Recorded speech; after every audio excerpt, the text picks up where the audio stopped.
अथ शिक्षां प्रवक्ष्यामः। अर्थात यह जो दूसरा समोल्लास है, इसके अंदर शिक्षा विषय को लिया गया है। पहले समोल्लास के अंदर ईश्वर के नामों की व्याख्या, उसके गुणों का वर्णन, क्योंकि सबसे पहले मनुष्य का कर्तव्य है कि वह ईश्वर को जाने। उसके बाद अब मनुष्य जीवन की यहाँ पर नींव चालू होती है, अर्थात उसकी शिक्षा का कैसे आरंभ किया जाए, शिक्षा कहाँ से शुरू होती है और क्या क्या पढ़ाया जाए, ऋषि ने इसका वर्णन किया है। क्योंकि जितनी भी अन्य योनियां हैं उनके अंदर उनका स्वाभाविक ज्ञान साथ में आता है। उदाहरण की तरह लें, उदाहरण के रूप में यदि हम लें तो जितने भी पशु हैं, पक्षी हैं, वो उनके बच्चे अपने आप तैरना सीख जाते हैं। अर्थात उनको जन्म से पता है तैरा कैसे जाता है, पानी में छोड़ दो तैरने लगेंगे। परंतु मनुष्य के बच्चे को हर चीज सिखानी पड़ती है। तो इसको क्या कहते हैं? नैमित्तिक ज्ञान। अर्थात दो तरह का ज्ञान हो गया, एक स्वाभाविक ज्ञान, एक नैमित्तिक ज्ञान। स्वाभाविक ज्ञान परमात्मा की तरफ से उस जीव को दिया जाता है, और नैमित्तिक ज्ञान का अर्थ है कि उसको सिखाया जाता है। वह स्वयं जब तक नहीं सिखाएंगे सीख नहीं सकता। तो मनुष्य के बच्चे के पास सब चीजें उसको सिखाई जाती हैं, जो जो चीजें उसके लिए महत्वपूर्ण है, जो जीवन में आवश्यक।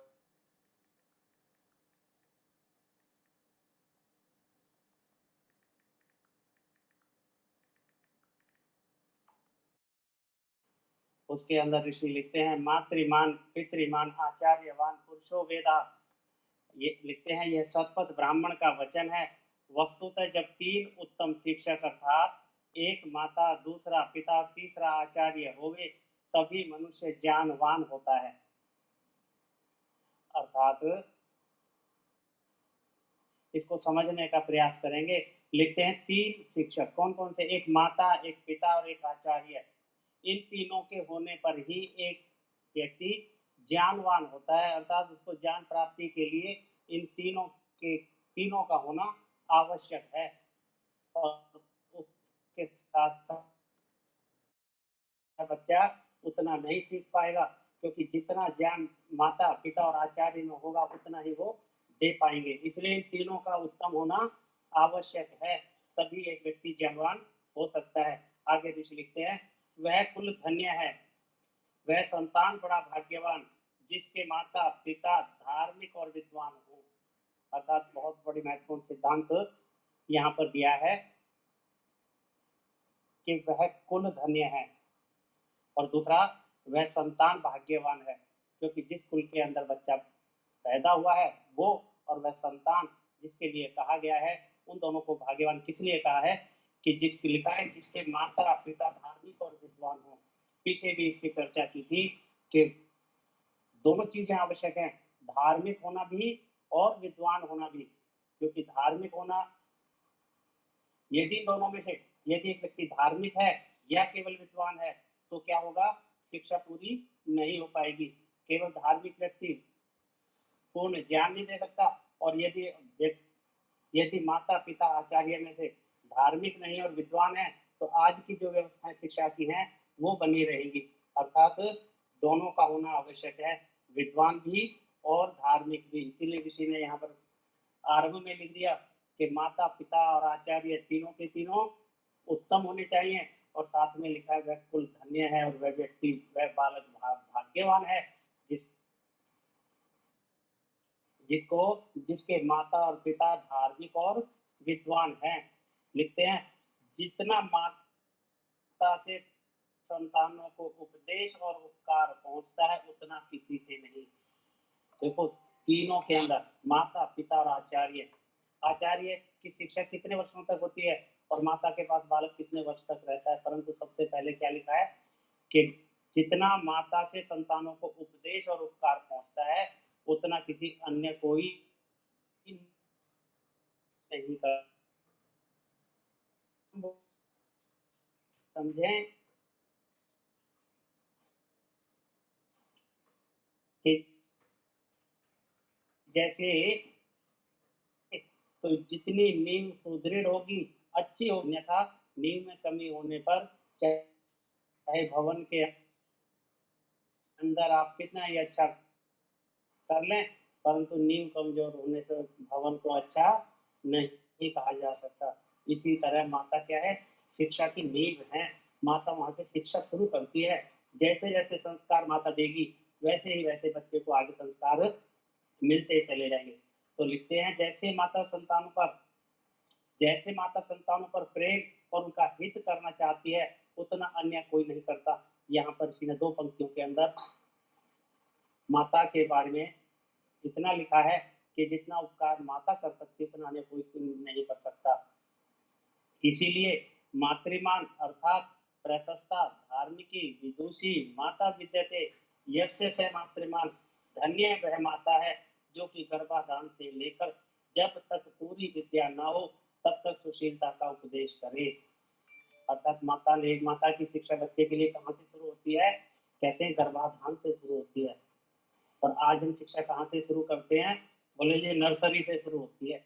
और नर्सरी में भी क्या कहते हैं, बोला बच्चा आना जाना सीख जाएगा, घर पर रहेगा तंग करेगा, 4-5 घंटे के लिए तो जाएगा, कम से कम हमें आराम तो मिलेगा। अब आप आज की व्यवस्था और ऋषि ने जो वेद के अनुसार व्यवस्था दी है उस दोनों का अंतर देखें कि कितना अंतर है। यहाँ पर हमारी शिक्षा शुरू हो रही है गर्भाधान से, और वो आज शिक्षा कहाँ से शुरू होती है, बोले नर्सरी से। और अगर और देखें तो कब से, जब से वो स्कूल जाना शुरू करता है तब से। उसके बाद लिखते हैं माता और पिता को अति उचित है कि गर्भाधान के पूर्व मध्य और पश्चात मादक द्रव्य मध्य दुर्गंध रोक्ष बुद्धि नाशक पदार्थों को छोड़ के जो शांति आरोग्य बल बुद्धि पराक्रम और सुशीलता से सभ्यता को प्राप्त करे वैसे घृत दुग्ध मिष्ट अन्नपान आदि श्रेष्ठ पदार्थों का सेवन करे जिससे रजस वीर्य भी दोषों से रहित होकर अत्युत्तम गुण युक्त हो। आप एक चीज का यहाँ पर विचार करें कि शिक्षा के विषय को लेकर ऋषि ने सबसे पहले ये किस विषय को लिखा है, शिक्षा में इसको रखने की क्या आवश्यकता थी।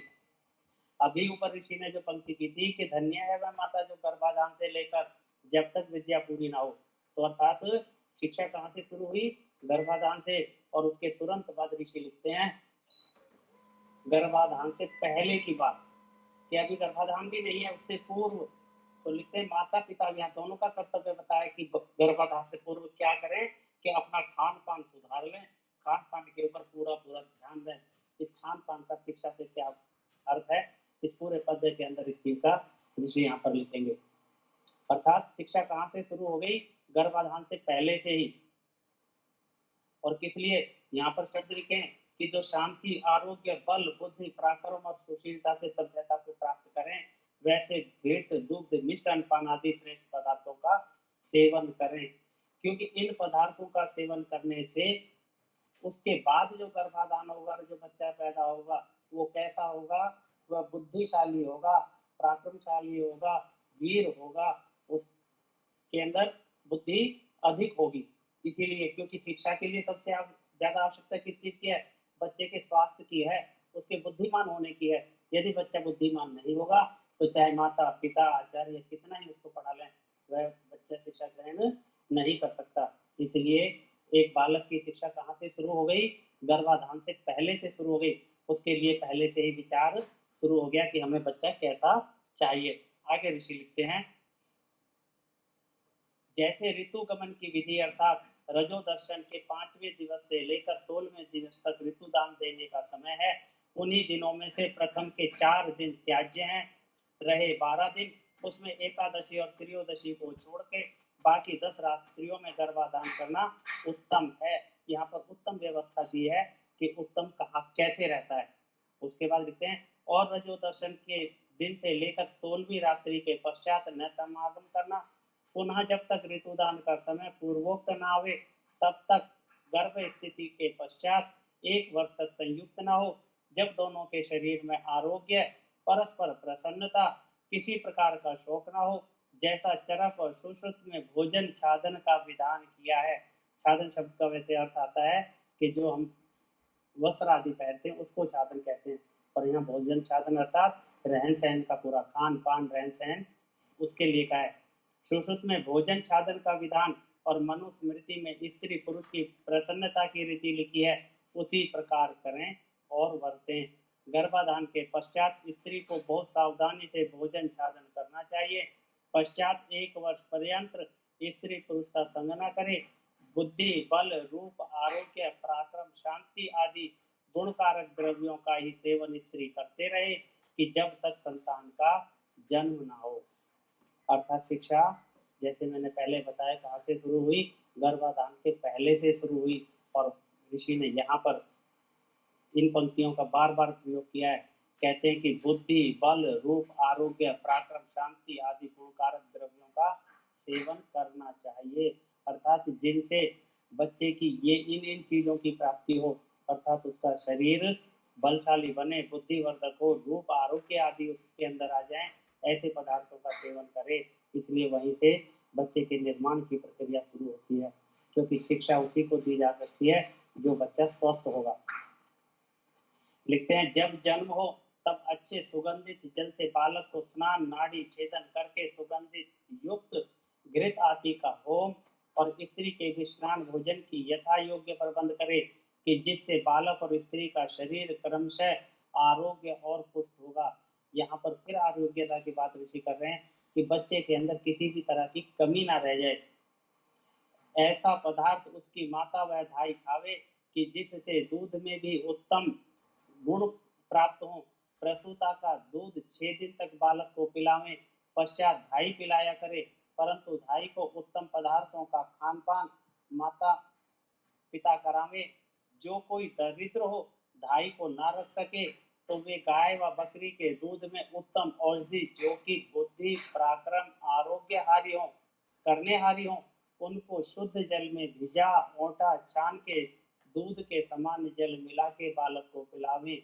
जन्म के पश्चात बालक और उसकी माता को दूसरे स्थान जहाँ का वायु शुद्ध हो वहां रखें। सुगंध तथा दर्शनीय पदार्थ भी रखें और उस देश में भ्रमण कराना उचित है कि जहाँ का वायु शुद्ध हो, जहाँ धाई, गाय, बकरी आदि का दूध ना मिल सके, वहां जैसा उचित समझें वैसा करें। और फिर लिखते हैं, क्योंकि प्रसूता स्त्री के शरीर के अंश से बालक का शरीर होता है, इसी से स्त्री प्रसव समय निर्बल हो जाती है, इसीलिए प्रसूता स्त्री दूध ना पिलावे। दूध रोकने के लिए स्तन के छिद्र पर उस औषधि का लेप करे जिससे दूध स्रावित न हो। ऐसा करने से दूसरे महीने में पुनरअपि युक्ति हो जाती है। तब तक पुरुष ब्रह्मचर्य से वीर्य का निग्रह रखे। इस प्रकार जो स्त्री व पुरुष करेंगे उनके उत्तम संतान, दीर्घायु, बल, पराक्रम की वृद्धि होती ही रहेगी कि जिससे सब संतान उत्तम बल पराक्रम युक्त, दीर्घायु, धार्मिक हो। स्त्री योनि संकोच शोधन और पुरुष वीर्य का स्तंभन करे। पुनः संतान जितने होंगे वे सब उत्तम होंगे। अर्थात यहाँ पर ऋषि ने एक बच्चे के जन्म तक की सारी व्यवस्था दी है, और उसका कारण क्या है कि बच्चे को उत्तम संतान होना चाहिए, वह दीर्घायु हो, बल पराक्रम की उसमें वृद्धि होती रहे, उसकी व्यवस्था ऋषि ने यहाँ पे बड़े संक्षेप शब्दों में की है। और ऋषि ने सीधा सीधा लिखा है कि यहाँ पर भोजन साधन कैसा किया जाए, जैसे चरक, सुश्रुत आदि के ग्रंथों में लिखा गया है। अर्थात ऋषि को आयुर्वेद का भी बहुत ज्ञान था, अर्थात ऋषि ने उन ग्रंथों को पढ़ा है तभी यहाँ पर लिखा है। तो कहते हैं कि बच्चे की शिक्षा से पहले उसके स्वस्थ होना आवश्यक है। आगे लिखते हैं, बालकों को माता सदा उत्तम शिक्षा करे। तो यहाँ पर पहला शिक्षक जो बताया था माता बताया, तो इसलिए कहते हैं बालकों को माता सदा उत्तम शिक्षा करे जिससे संतान सभ्य और किसी अंग से कुचेष्टा ना कर पावे। जब बोलने लगे तब उसकी माता बालक की जिह्वा पर जिस प्रकार कोमल होकर स्पष्ट उच्चारण कर सके वैसा उपाय करे। अब यहाँ पर क्या लिखा है, स्पष्ट उच्चारण कराना है। हम लोग बच्चों को क्या करते हैं कि बच्चा अगर तोतला बोलता है तो और ज्यादा हम भी तोतला बोलना शुरू कर देते हैं। घरों के अंदर छोटे बच्चे के साथ हम भी बजाय स्पष्ट उच्चारण करने के तोतला बोलते हैं और फिर बच्चा भी वैसा ही बोलता है। और फिर कई बच्चों को आपने देखा होगा कि पूरे जीवन भर कुछ शब्दों का वो उच्चारण ठीक प्रकार से नहीं कर पाता। उसका कारण यही है कि हम प्रारंभ में ही उसको बोलने का जो अभ्यास कराना चाहिए था वो नहीं कराते। आगे ऋषि लिखते हैं कि वैसा उपाय करे कि जो जो जिस वर्ण का स्थान प्रयत्न अर्थात जैसे उदाहरण भी देते हैं, जैसे पै इसका ओष्ठ स्थान और स्पष्ट प्रयत्न दोनों ओष्ठों को मिलाकर बोलना, दीर्घ ह्रस्व दीर्घ प्लुत अक्षरों को ठीक ठीक बोल सकना। उदाहरण में ऋषि ने दिया है कि पहले तो ये बताएं कि पै बोला कहाँ से जाता है, अर्थात होठ से बोला जाता है। और फिर कहते हैं कि इसको होठ से भी कैसे बोलना है, वहां पर प्रयत्न का क्या करना है कि दोनों होठों को मिला के तब पै बोला जाएगा। अर्थात बच्चे को कहीं पर भी शब्दों का गलत उच्चारण ना सिखाया जाए। और फिर कहते हैं कि आगे क्या है, ह्रस्व दीर्घ प्लुत अक्षरों का ठीक ठीक बोल सकना। आज तो बड़े बड़ों का भी नहीं पता कि ये होते क्या हैं।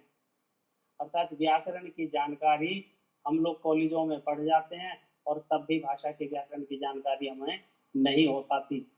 इसके लिए कारण क्या है, हम ज्ञान को नहीं प्राप्त कर पाते। तो लिखते हैं मधुर गंभीर सुंदर स्वर अक्षर मात्रा पद वाक्य संहिता अवसान भिन्न भिन्न श्रवण हो में जब वह कुछ कुछ बोलने और समझने लगे तब सुंदर वाणी और बड़े छोटे मान्य माता पिता राजा विद्वान आदि से भाषण उनसे वर्तमान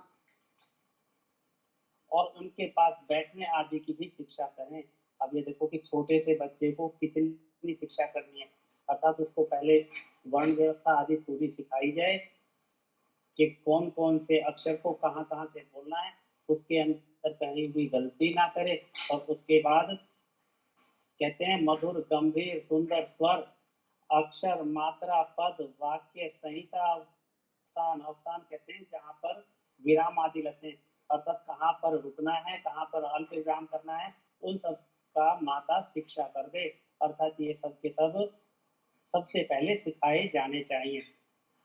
और उसके बाद कहते हैं कि जितने भी उसके संपर्क में आने वाले लोग हैं जिनके अंदर बड़े छोटे मान्य माता पिता राजा विद्वान आदि से, उनसे कैसे बोलना है, उनके साथ कैसे वार्तालाप करें, किस प्रकार से उनके साथ बैठने आदि की व्यवस्था हो, उस तरह की शिक्षा बच्चों को की जानी चाहिए। और ये कौन करेगा, ये माता का कर्तव्य है। और उसके बाद करें जिससे कहीं कारण भी लिखा है कि जिससे कहीं उनका अयोग्य व्यवहार ना हो के सर्वत्र प्रतिष्ठा हुआ करे। जैसे संतान जितेंद्रिय विद्या प्रिय और सत्संग में रुचि करे वैसा प्रयत्न करें। व्यर्थ क्रीड़ा रोदन हास्य लड़ाई हर्ष शोक किसी पदार्थ में लोलुपता ईर्ष्या आदि द्वेष ना करें। अर्थात बच्चों को क्या क्या करें वो भी सिखाना है और क्या ना करें इस बात की भी शिक्षा बच्चों को देनी है। उसके बाद कहते हैं उपस्थेंद्रिय से स्पर्श और मर्दन से वीर्य की क्षीणता नपुंसकता होती है, हस्त में दुर्गंध भी होता है, इससे उसका स्पर्श न करें। सदा सत्य भाषण शौर्य धैर्य प्रसन्न वंदन आदि गुणों की प्राप्ति जिस प्रकार हो करावें। अर्थात माता का कर्तव्य है कि जिस जिस प्रकार से वो बच्चा सीख सके, क्योंकि प्रत्येक बच्चे का अपना सामर्थ्य होता है, तो सिखावे तो ये सारा, कहीं पर भी कमी ना छोड़ें, जिस जिस प्रकार से सीख जाए उस प्रकार से सिखाने का प्रयत्न करें। और फिर लिखते हैं जब 5-5 वर्ष के लड़का लड़की हो तब देवनागरी अक्षरों का अभ्यास करावें, अन्य देशी भाषाओं के अक्षरों का भी।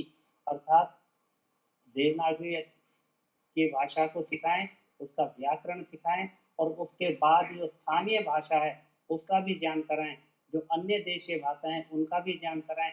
उसके पश्चात जिनसे अच्छी शिक्षा, विद्या, धर्म, परमेश्वर, माता पिता, आचार्य, विद्वान, अतिथि, राजा, प्रजा, कुटुंब, बंधु, भगिनी, भृत्य आदि से कैसे कैसे वर्तना है, इन बातों के मंत्र, श्लोक, सूत्र, गद्य, पद्य भी अर्थ सहित कंठस्थ करावे।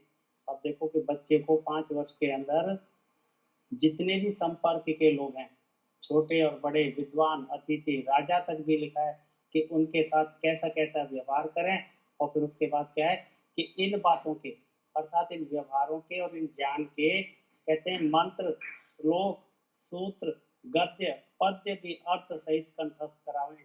अर्थात हमारे ऋषि महर्षियों के जितने भी अन्य ग्रंथ हैं उन ग्रंथों के अंदर इससे संबंधित जितने भी श्लोक आदि हैं, जहाँ जहाँ पर इस चीज का ज्ञान दिया गया है, पहले उनको कंठस्थ करावें अर्थात मंत्र और श्लोकों को, और फिर उसका अर्थ भी करावें।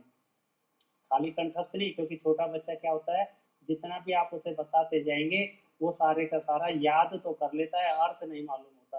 और अर्थ ना मालूम होने के कारण बच्चे को ये नहीं पता कि उसने बोला क्या है। तो वो कहते हैं इन सबको कंठस्थ भी करावें और अर्थ सहित कराएं, अर्थात उसका अर्थ भी बच्चे को पता होना चाहिए। और क्या कारण भी लिखा है कि क्यों करावें। लिखते हैं जिससे संतान किसी धूर्त के बहकाने में ना आवे और जो जो विद्या, धर्म विरुद्ध भ्रांति जाल में गिराने वाले व्यवहार हैं उनका भी उपदेश कर दें। तो कहते हैं कि केवल विद्या विद्या को ना सिखाएं, विद्या के साथ उन बातों को भी सिखाएं जो कि अविद्या कारक है, अज्ञानता है, कहीं पर पाखंड है, कहीं भ्रम है, कहीं पर किसी तरह की। क्योंकि एक चीज देखी गई है कि जब बच्चा थोड़ा सा बड़ा होता है, समझने के लायक होता है, तो अन्य बच्चे जो गली मोहल्ले के होते हैं, अपने परिवारों में होते हैं, वो बड़े बच्चे छोटे बच्चों को सिखाते हैं और उसके अंदर अनेक ऐसे प्रकार की बातें सिखा देते हैं कि वहाँ पर जो बातें होती हैं वह बच्चे को मस्तिष्क में जम जाती हैं, अर्थात पूरे जीवन वो निकल नहीं पाती। और यहाँ पर उदाहरण भी ऋषि देते हैं, जिससे भूत प्रेत आदि मिथ्या बातों का विश्वास ना हो। ये भूत प्रेत की बातें बच्चों को 5-6 साल के अंदर इतनी समझा दी जाती हैं अन्य बच्चों के द्वारा कि पूरे जीवन आप उनको कितना ही समझाते रहें, वो बातें उनके मस्तिष्क से, उनके दिमाग से निकलती नहीं है, कहीं ना कहीं संशय उनको बना ही रहता है। इसलिए कहते हैं कि जिनसे संतान किसी धूर्त के बहकावे में ना आवे और जो जो विद्या, धर्म विरुद्ध भ्रांति जाल में गिराने वाले व्यवहार हैं, अर्थात जिन कारणों से, जिन व्यवहारों से एक बच्चा धर्म के विरुद्ध हो जाए या विद्या के विरुद्ध हो जाए। अगर उसके समझ में ये आ गया कि पढ़ने से कुछ नहीं होता, क्या करना है पढ़ के, तो वो बच्चा कभी भी नहीं पढ़ पाएगा। तो इसीलिए कहते हैं जो जो विद्या, धर्म विरुद्ध भ्रांति जाल में गिराने वाले व्यवहार हैं उनका भी उपदेश कर दें, जिससे भूत प्रेत आदि मिथ्या बातों का विश्वास ना हो। तो यहाँ पर ऋषि ने द्वितीय समूलात के शिक्षा विषय को आरंभ करते हुए गर्भाधान से पहले ही शिक्षा का व्यवहार यहाँ पर, क्योंकि एक उत्तम बालक बनाने के लिए आवश्यक है कि पहले से ही आरोग्य बल उसमें होना चाहिए। उसके लिए ऋषि ने व्यवस्था दी कि सबसे पहले माता पिता का शरीर उत्तम होना चाहिए ताकि संतान उत्तम पैदा हो, बल और बुद्धि उसके अंदर हो। उसके लिए उनको अपना भोजन, साधन, खान पान, रहन सहन के अंदर परिवर्तन करना रहेगा। और इसने सीधा सीधा लिखा है कि गर्भाधान के पूर्व, मध्य और पश्चात मादक द्रव्य, मद्य, दुर्गंध, रुक्ष, बुद्धिनाशक पदार्थों को छोड़कर और जो आरोग्य, बल, बुद्धि और पराक्रम और सुशीलता से सभ्यता को प्राप्त करें, वैसे घृत, दुग्ध, मिष्ट और अनपान आदि श्रेष्ठ पदार्थों का सेवन करें। और उसी के बाद गर्भाधान किया जाना चाहिए ताकि बच्चा उत्तम प्रकार का हो, बल और बुद्धि के अंदर उत्तम हो। और उसके बाद फिर ऋषि ने पूरी व्यवस्था दी है उसके जन्म की। उसके अंदर भी कि बच्चे को के खाना पीना उसका कैसा होना चाहिए, और उसके बाद फिर शिक्षा की बात शुरू की है कि सबसे पहले शिक्षा माता के द्वारा दी जानी चाहिए, और माता का कर्तव्य बताया है कि वह क्या क्या चीज बच्चे को सिखाए। अर्थात जब वो बोलने का समय आए तो उसके बोलने की शिक्षा, स्पष्ट उच्चारण वहाँ पर लिखा है कि वह स्पष्ट उच्चारण कैसे करे, उसकी व्यवस्था करे। और उसके बाद किन किन व्यक्तियों के साथ जो उसके संपर्क में आएंगे उनके साथ उसको व्यवहार सिखावें कि वह कैसा कैसा व्यवहार करे, उनके साथ उठना बैठना कैसे होना चाहिए। और साथ में लिखा है किस लिए, कि ताकि उसकी प्रतिष्ठा सर्वत्र हुआ करे। अर्थात सब लोग जो बच्चे के संपर्क में आए वो भी कहें कि ये बच्चा उत्तम है, इसको उत्तम शिक्षा दी गई है, तो इसलिए उसकी प्रतिष्ठा वहीं से बननी शुरू हो जाती है। ऐसा नहीं है कि बच्चे की प्रतिष्ठा बड़े होके बनती है, यह आरंभ से ही शुरू होती है। और उसके बाद क्या क्या ना कार्य किए जाएं बच्चे के द्वारा, उसके लिए भी लिखा है कि व्यर्थ कीड़ा, अर्थात कोई भी ऐसे तरीके से खेल आदि जिनका कोई लाभ नहीं है, उस तरह की क्रीड़ाएं, कहते हैं रोदन हास्य लड़ाई हर्ष शोक और किसी पदार्थ में लोलुपता। अर्थात ऐसा ना हो कि बच्चा कुछ पदार्थों के अंदर बस ये मेरा है और उसके अलावा किसी को ना दे, अर्थात किसी एक पदार्थ के अंदर उसकी रुचि ना बने। और उसके बाद ईर्ष्या द्वेष आदि ना सिखाएं। हम बचपन के अंदर ही कुछ ऐसी शिक्षाएं दे देते हैं, बेटा ये उसको मत देना, ये तुम्हारी चीज है। इस तरह की ईर्ष्या द्वेष आदि का हम कहीं पर भी उसको उपदेश ना करें।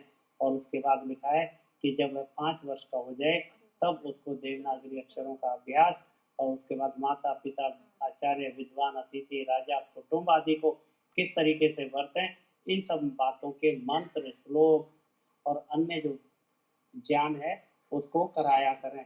यहाँ तक का आज विराम करते हैं। आप लोगों की इसके अंदर कोई शंका हो, आपका कोई विचार हो, आप कृपया रखें, मंत्र पाठ करेंगे। ओम विश्वानि देव सवितरुरितानि पराशुभः यद्भद्रं तन्न आशुभः। ओम शांति शांति शांति। ओम। सभी को नमस्ते जी, सभी का बहुत बहुत धन्यवाद। नमस्ते जी।